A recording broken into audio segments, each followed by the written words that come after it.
Hi everybody, this is chapter 11. Gosh, I can't believe how fast this has gone. Maybe you don't feel the same way, but we've only got 2 chapters left, and then we've got the final. So don't forget the final is cumulative. That means you're going to have a little bit of everything in there from chapters 8 on.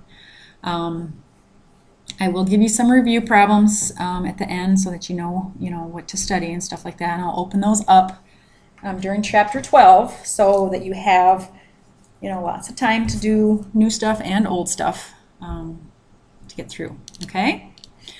So chapter 11 is all about parabolas. What are parabolas? Well, they're all quadratic equations, right? So we're going to learn everything there is to know about quadratic equations and then some. Everything you were just afraid to ask about. All right, so we're back to this function notation right here. So if I have a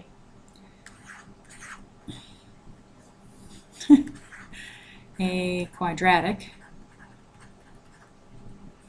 okay, typically those look like this, don't they? You got the x squared, x, no x. Okay, now you can be missing some of these terms and it still can be a quadratic, but basically that's what it is. This is called standard form, okay? We also have a vertex form. So this is your standard form. In the standard form, let's take a look at what a quadratic looks like. All right, let's use our graph, our y equals, and let's just take a peek at what this thing's looking like. So we're going to enter it in, graph it.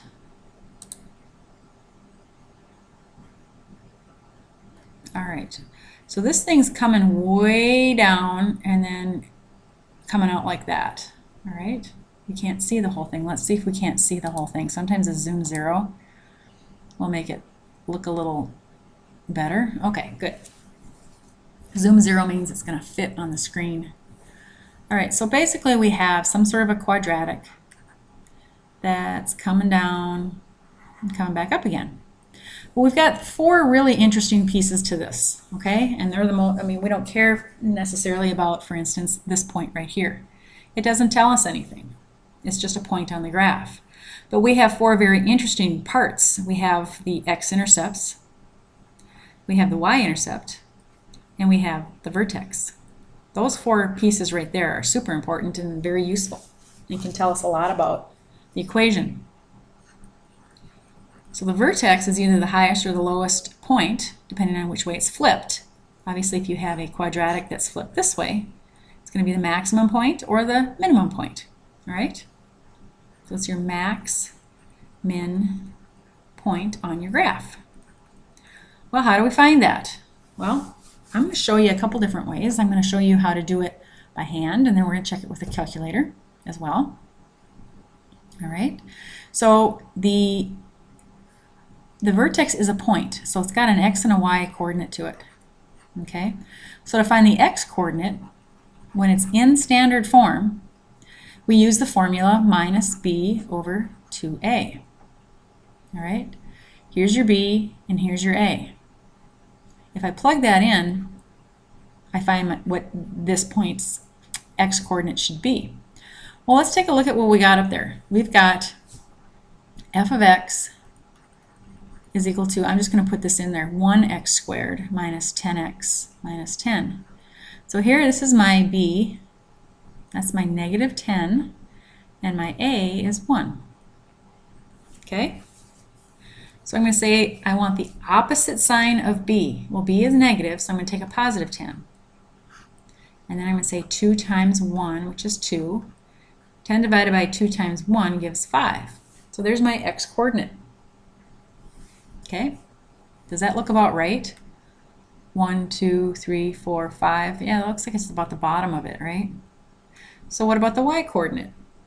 Well, to find the y coordinate, anytime that you have one or the other, we're just going to plug it back into the function right there. That's like saying, what is f of 5? I know x is 5, tell me what y is, right? So wherever I see an x, I'm going to put a 5 in there. And I'm going to evaluate it at that point. Okay, so now I'm going to start crunching numbers. So I've got 25 minus 50 minus 10. And this would be a negative 25 minus 10, which is negative 35. Okay, and that's why we couldn't see it at first. So let's try a few things here in your calculator. First of all, I want you guys to understand how to set the viewing window rather than zoom 0. Let's go back to zoom 6.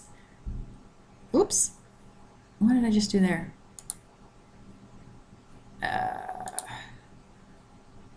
I don't know what I'm doing here. I hit window instead of zoom. Okay, so hit zoom 6. Zoom 6 gets you back to the 10 by 10 screen, which didn't help us at all. But I want to see this point down here, which is at, what is it at? 5, negative 35. 5, negative 35. So my x coordinates are fine because I've got negative 10 to 10, but I'm off on my y's. So I'm going to go into my window. See how I've got negative 10 to 10 going by ones, negative 10 to 10 on my y's going by ones. I want to just do my y minimum down farther. So I'm going to go down here and I'm going to change that to a negative 40. I'm just going to go below where I need to be. Okay? And now let's take a look at it. Now we can really see it, right? All I did was I shifted my negative y down. Now, let's just put that in there.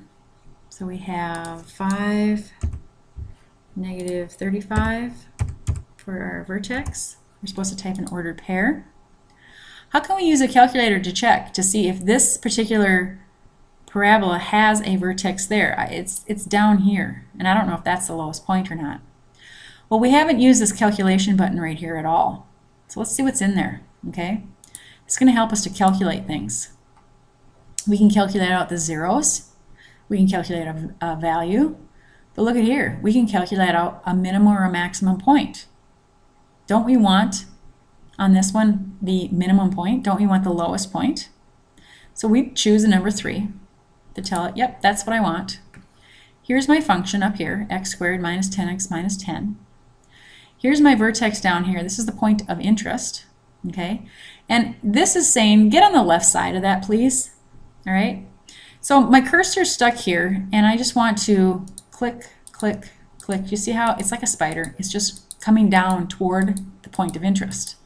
I really want to get as close to the vertex on the left side as I can without being on top of it. All right? That's pretty close, isn't it? So I'm going to hit enter. Now it says get on the right side of it. So I'm going to keep moving up. I'm going to go down and come back up a bit. Yeah, I'm on the right side of it. I'm on my way up again. So hit enter. Then it says, do you want me to guess at what that point is? And I say yes by hitting enter. 5, negative 35. Okay. Now this says 5.00000017 because I didn't, when I was coming down on the left side, I didn't get as close as I could have. So then this becomes just slightly off, but we can say that it's really 5, negative 35.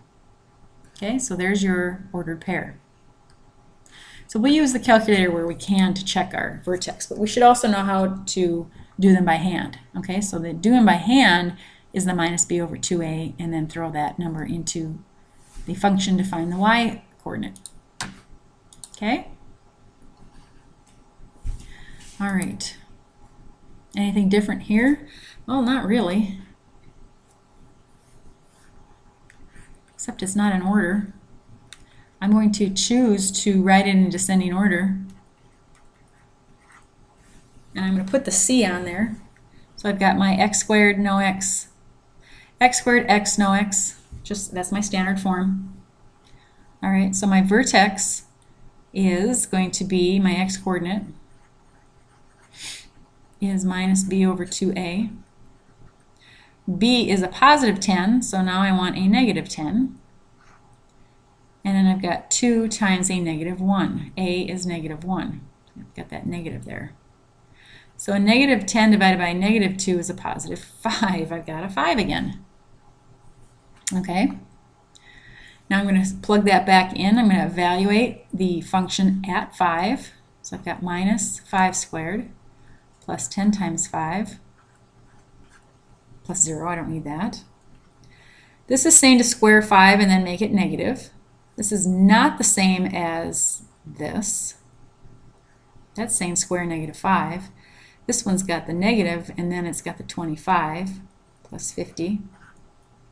Okay. This is equal to 25. So here my vertex is 525.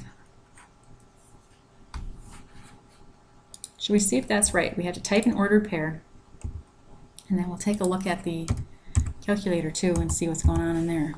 Okay? So we can do zoom 6. We want to get back to our standard viewing window. Then we want to put in our new function we've got, and you can put it in just the way it looks. Okay, you don't have to flip-flop those anymore. That was just to work with it. Okay, so my graph looks like this. Again, it's off the chart up here. Well, that's because my y value is at 25, so I'm going to go into my window, and I'm going to do my maximum y this time. I'm going to change that to 30.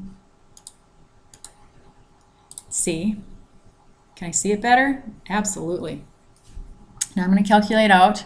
This time the parabola is upside down, so I want the maximum value, don't I? So this time I want a number 4. I want the maximum point.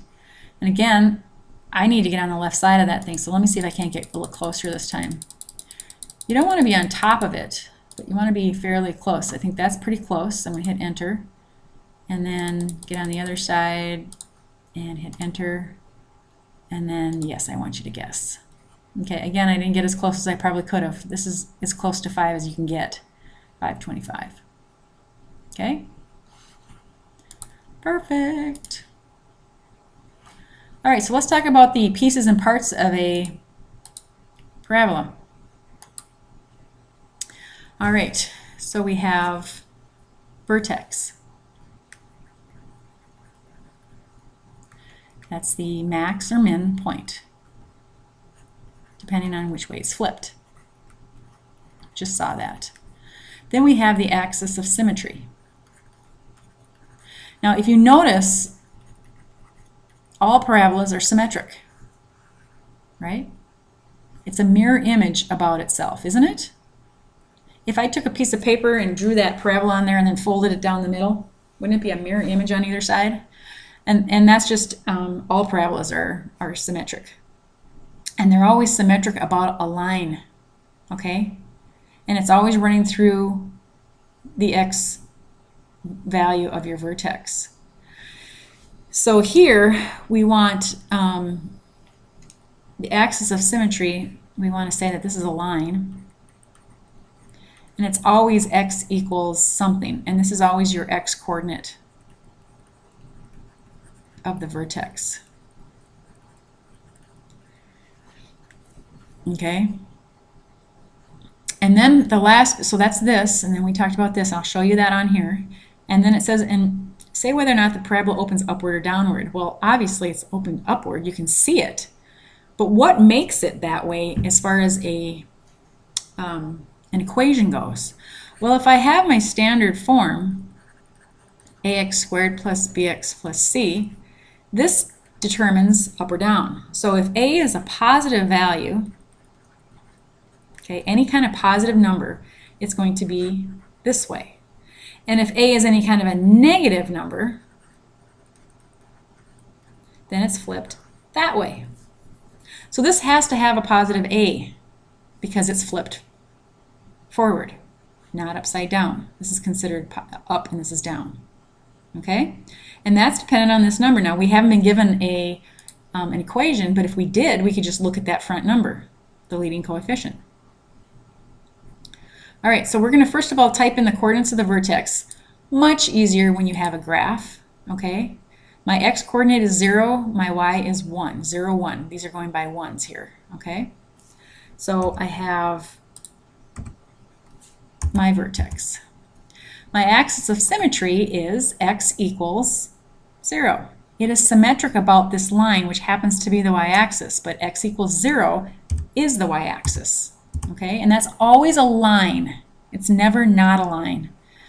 And then it says, does it open up or down? Well, obviously you can see that it opens up, right? And if we had the equation, we could verify that. All right, let's check out another one. Vertex is here. Axis of symmetry would be x equals -3. And this one's opening downward. That means A here is negative. Okay? Now let's get into the equations, the functions.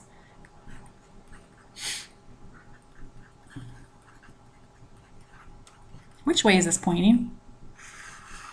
Isn't it pointing down because of that? So this is some sort of a parabola.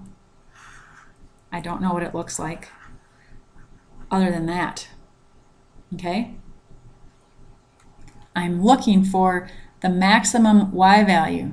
Isn't that the y coordinate of the vertex? It certainly is. All right? So I could do the minus b over 2a, get that answer, plug it back in to find the y, or I could use my calculator. Either one. So I've got minus x squared, and we can trace it. We can calculate it out. Plus 10x, oops, plus 8. Take a look at the picture. Oh, we gotta get out of the screen. We gotta do a zoom 6 to get back to a standard viewing screen. See, that's the problem with these, is that you don't know how high they go. And sometimes they're completely off of this chart, like you don't even see them. So you can do that, but you can also, you know, just calculate it out by hand. I don't know if I like doing that when they're off the screen like that, because then you have to figure, okay, how high up do I go, and you know, all that stuff. So I'll just quickly do it this way. So we have minus b, so we have a positive 10, we have a negative 10. 2 times -1, a is -1. Again, we have a 5 again. Wow. And then f of 5, that's not a 5. F of 5, we evaluate. This looks like this looks like exactly the same problem. Okay, we can use our calculator to crunch that number. Plus 10 times 5, just don't put parentheses around that 5. So we have 33. So 533. So let's just change our viewing window and just see if we wanted to go up to the y max, we could do 35 and graph it, and then we could see it better. There it is. And then we can verify. So I think it's good to do both. I think it's good to know, you know, how high up you need to go, and then we can calculate it out and just verify. We want, again, a maximum point. So we want to creep up on the vertex, enter, get on the right side, enter, guess, absolutely, 533. Okay? 533. So here it doesn't want the 5, it just wants the y coordinate. Okay? And there's a bunch of these, so I'm gonna, you know, rearrange this. This is your A term, this is your B term. So really, if you wanted to rewrite this, take the time to rewrite it, which I would do, just so that I'm clear on what is A and what is B. You can even put the plus 0 on there if you want. Okay? It still wants just that y coordinate. Y coordinate. All right, we gotta get this pulled down. Right there. Okay. So what we want here is to compare our graph, which is this, to a standard y equals x squared. Well, what does a y equals x squared look like? Well, let's get out of this. Get back to a normal viewing screen. Let's clear that out of there, and let's just see what an x squared looks like. It should be running through the origin. It should be touching the origin. and it's right side up because your lead coefficient's a positive 1. Okay, so that's what the y squared looks like. So let's see what we've got here. Well, we said that anytime that we put a negative in front of it, it's going to flip it. So let's just look at that. We're going to leave this in there, and then we're going to go to another parabola, and I'm just going to flip it upside down. Okay, what this is doing, what it should do, is it should make your parabola reflected across the x-axis. It should flip upside down. So let's look. Yep, it did. Okay, so that's what a negative does. So let's make some rules here. Here's my rules. Okay, if I have a negative a, it flips it across the x-axis. Now, mine over here isn't a negative 4x squared, or it isn't a negative x squared, it's a negative 4x squared. So let's see what adding that 4 does. Oh shoot, what am I doing? I forgot to go down. Okay, I'm gonna put the x squared back in there. Okay, I forgot to go down to here. So I'm gonna add a third one. Okay, I'm gonna do negative 4x squared. What do you think is going to happen to this thing? Well, I don't know. There's my x, there's my original, there's my negative, and there's my third one. They go in order. Okay, so this is your x squared, this is your negative x squared, and this made it narrow. So there's another rule. If a, not the negative part, but just the number part, okay, so if the absolute value of a, let's do that, so the positive value is bigger than 1, then it makes it narrow. Okay?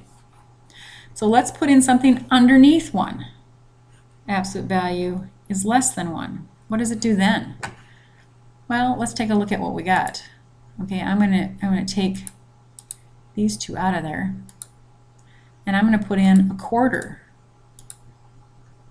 x squared. I'm going to take that one out of there. So anytime that I have, here's my x squared and here's a quarter of x squared, doesn't matter if it's positive or negative, what happens to that? There's my x squared, there's my quarter. It widens it, okay?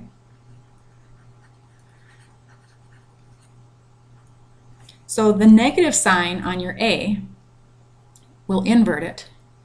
And depending on the number, not the negative part, but just the number, if it's bigger than 1, it's going to, this is underneath 1. So this is between 0 and 1, really. So if it's bigger than 1, it's going to make it narrow, and if it's less than 1, between 0 and 1, then it's going to make it wide. Okay?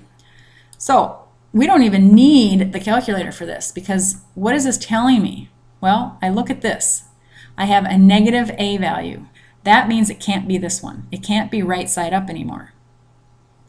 These two are stupid because there's only half a parabola, so I don't even know what those would be. But it's going to make it upside down and narrower, so that's going to be this one. Okay, so we're going to pick C. And now we're going to interpret. Both graphs are parabolas. Yeah, that's why these two are stupid. Yes, of course they're both parabolas. But the graph that we have opens downward and it's wider. No, I thought it was downward and narrower. Both graphs are parabolas, but the graph that we have opens downward and it's narrower than the graph. That's the one we want, right? Yes. This is C is, they're both opening in the same direction, but that's not true. Okay? We don't even need to graph it. We just use our logic skills. All right, so first one here, we have 8x squared. We want to compare that. Well, what kind of a number do I have here? Is it positive or negative? Well, it's positive. Okay, that's all I need to know. I'm done. This means it's got a negative leading coefficient. These two are stupid again. they're going the opposite ways. They never flip that way. So it's got to be this one. So it's narrower and it's the same direction. Now we're going to want to graph this thing. Okay, so when it tells you to graph, you have to, first of all, choose the vertical parabola tool and not the horizontal parabola tool. And you have to use the vertex and one other point. You can't just use any point. See down here it says click the graph to plot the vertex. It's got to be the vertex. Okay, so let's go into here. We have f of x is equal to 8x squared plus 0x plus 0 if you want. My x coordinate is minus b over 2a. Okay, what is b? It's 0. I don't want to take the opposite sign of 0. 0 doesn't have anything, but it doesn't really matter because if I throw a 0 up here, it doesn't matter what's down there. 0 divided by anything is 0. Okay, so as soon as you see that b is a 0, you're done. That's your x coordinate. My y coordinate, I would take and evaluate f of 0. So wherever I see an x, I put a 0 in. Okay, I don't need the 0x and the 0 there anymore. 0 squared is 0, and 0 times 8 is 0, so my vertex is at 0, 0. Okay, that's my vertex.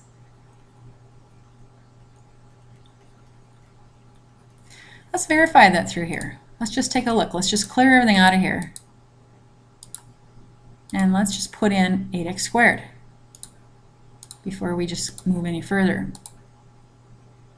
Yep, there it is, vertex, 0, 0.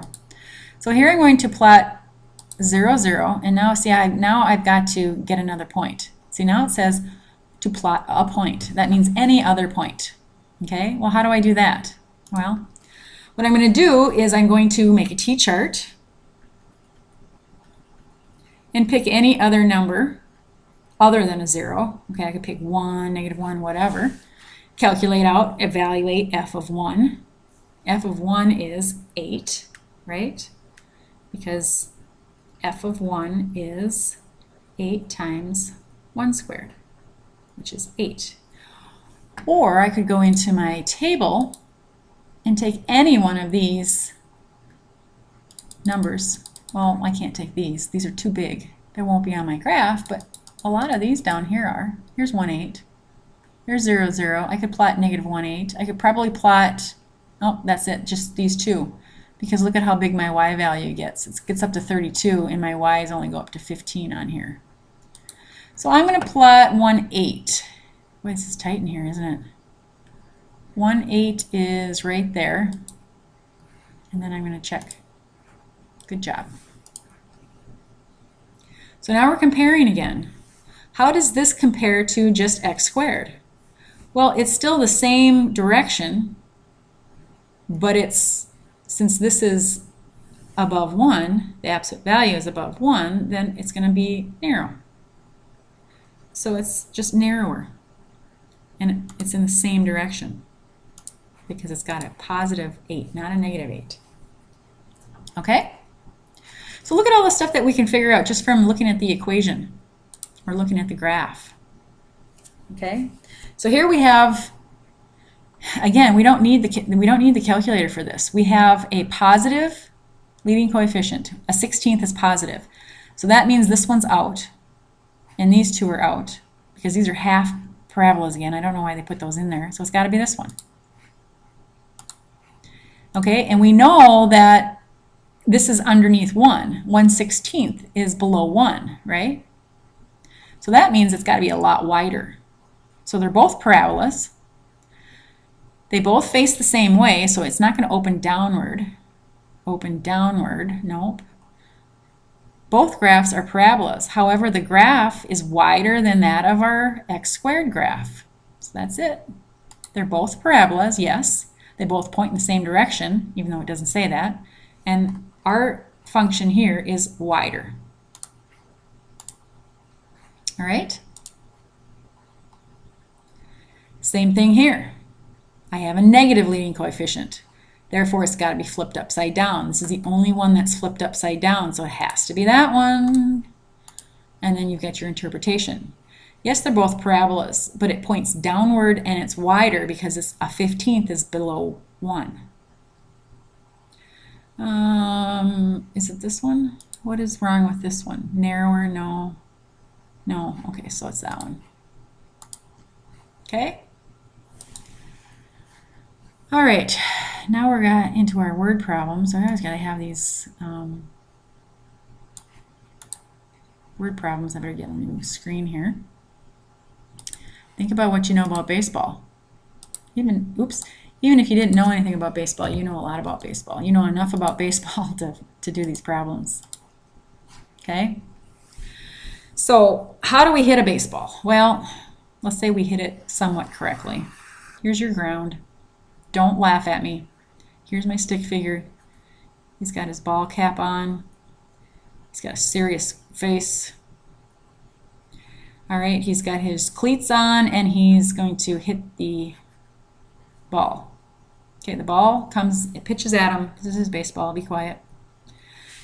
He swings at it and what happens? Well, usually, unless you're really bad at baseball, usually the ball will do this, right?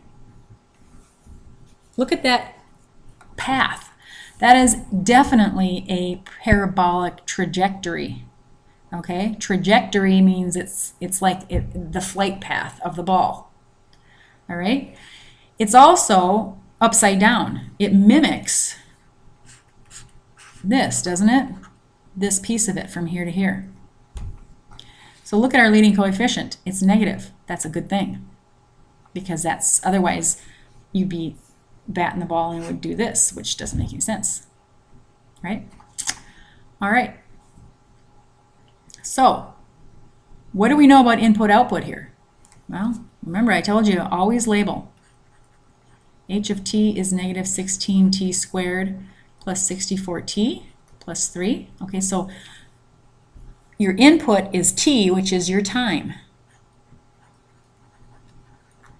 So right when he hits the ball, the clock starts ticking. Okay, so this is your time. It's the x-axis. It's your input. H of t is the height. That's your y-axis up in here. Y is height. Okay, so the height is dependent on where it is in time, and it changes, right? The ball goes up, the ball comes down. Okay. So the first question here, it's asking us for what is the height of the baseball when it is hit? So we're looking for this. We're looking for the height. What do I know about the time right when it's hit? Well, time is 0. The clock starts ticking. We don't care about before he hits the ball. We don't care about, you know, what he had for breakfast or how he drove there or anything like that. On this particular one, all we care about is from when he hits the ball. So that's 0. That's when the clock starts ticking. So really what we're doing is we're evaluating h of 0. How high was it at 0 seconds, or the second that it hit? Well, I'm going to put a 0 in wherever I see a 0, a t.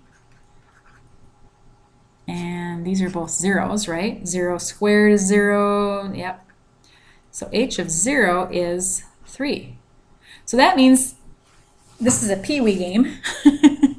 And the ball hit the bat right at 3 feet. Okay?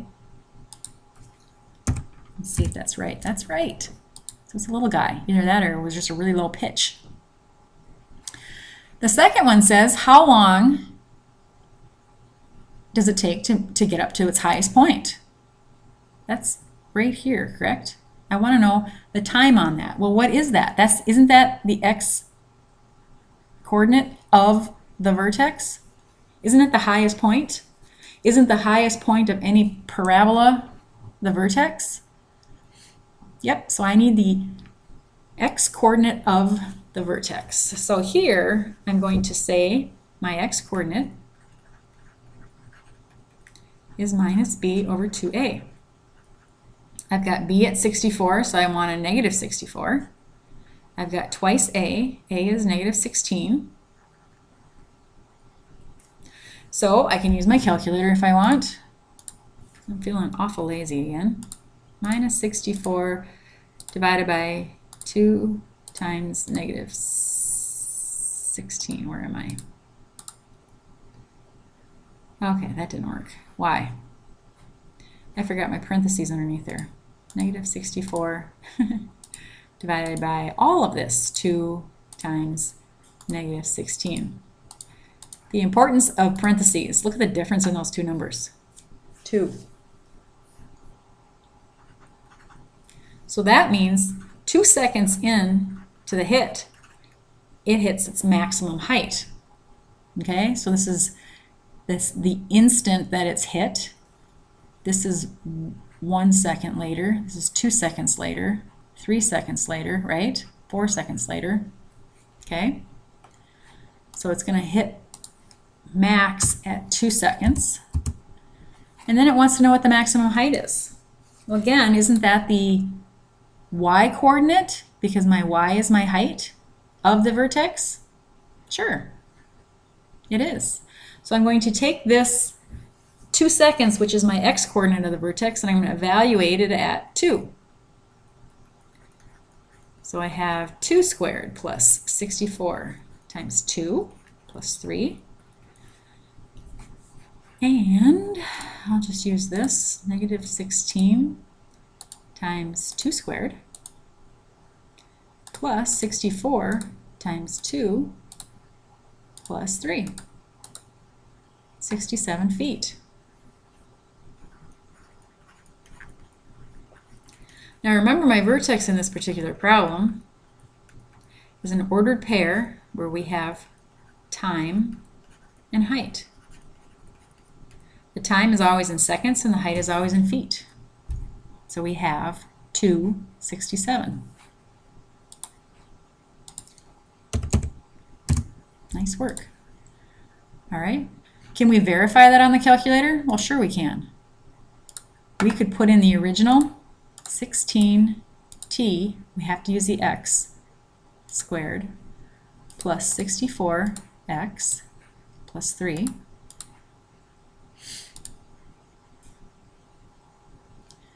Okay, we're way up there, right?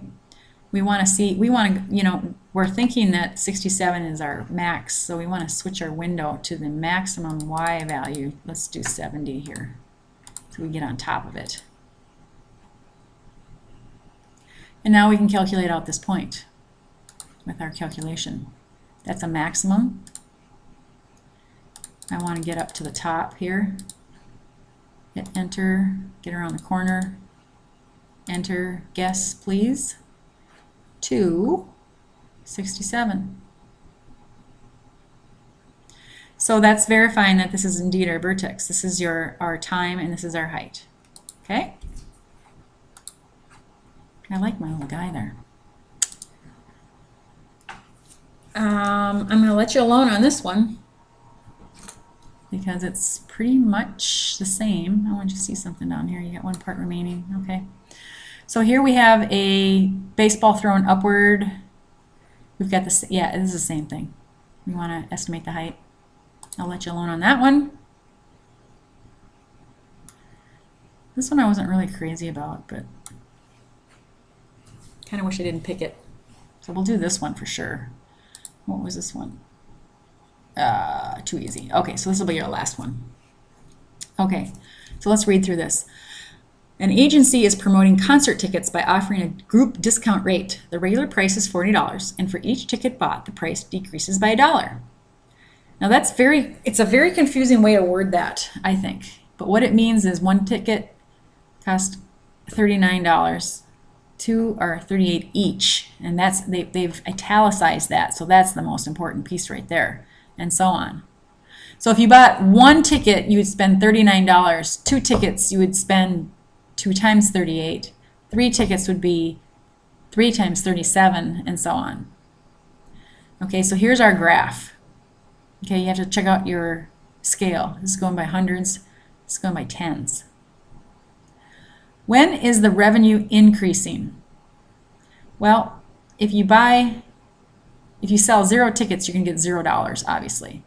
And as you start buying, your money, which is your y-axis, is going up. So it's going to hit a maximum here. So it's really increasing below 20, and including 20. That's this one right here. It's always C. Didn't I tell you that? It's always C. When is it decreasing? Well, it decreases. It goes down. You don't make as much money here. Right? So that's bigger than 20.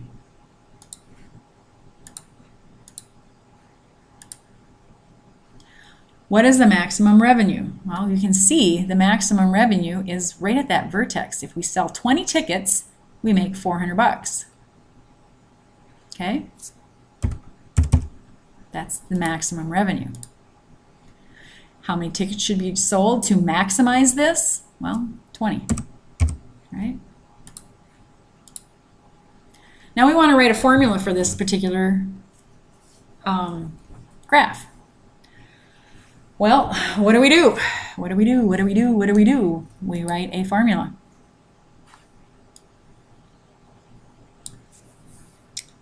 So we have f of x is equal to, all right. So each ticket is decreasing by $1, all right? So that means if I buy 1 ticket, oops,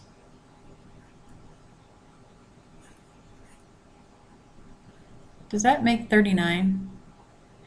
If my original price is 40 and I subtract $1 and multiply it by, because I'm only buying 1, then this is equal to 39. Okay? So if I wanted to buy 2 tickets, that would be 40 minus $2, right? So that's twice 38. And so on. So X is the number of tickets that you're going to buy, right? Don't these match? 1 and 1, 2 and 2. If I buy 3 tickets, then each one is only $37. So we've got 3 times $37. See how these always match? That's your X. So generically, my function would be however many tickets I want to buy, and then they drop down by that amount of money. Does that make sense? So there's my function. Hang on, I wanted to find something here. I don't know where I put that. All right. So let's go down here. See if that works. What was it? X 40 minus X. X 40 minus X. Okay, that's our formula. All right, now it's to determine symbolically the number of tickets. Well, we know that it's supposed to be 20. We know that if we want to maximize our revenue, which is the most that we can have is $400. Let's see if it works. Let's see if this formula works. So again, we're gonna do input output, right? We always do that. Input is number of tickets. Output is money. What was the question? We're supposed to figure out the number of tickets when we know the max revenue. So here we want to say, well, if I want to sell $400, how many tickets do I need to buy? My answer better be 20. Well, let's just see. So we have 400 is equal to distribute 40x minus x squared. Now I got a quadratic, so I want to factor. So I'm going to make it a positive x squared, bring it over here. I want to set that to 0. I always want to set it to 0, don't I? Yep. Minus 40x minus 40x. I'm going to write this in descending order, so I'm going to group it like that. I've got a factorable trinomial, right? My variable's x. My signs are the same, and they're both negative. Two numbers that multiply to 400 add to 40, or 20 and 20, right? 20 times 20 is 400, and 20x minus 20x. Negative 20x minus negative 20x is negative 40x. Now I've got something times something is equal to 0. I've got this. This is exactly the same. Here's one of those double roots.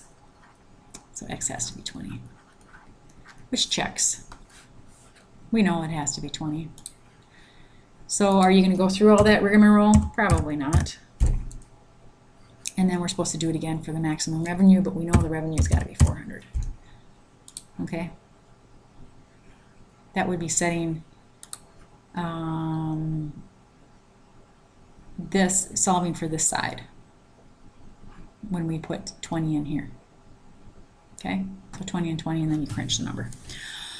Okay, and that's it for chapter 11. We're going to continue on with chapter 11. This is a longer section than this last little unit that we had. There's a lot to quadratics. There's a lot to parabolas that we need to know about. So that's the first piece, and I'll see you for the second one.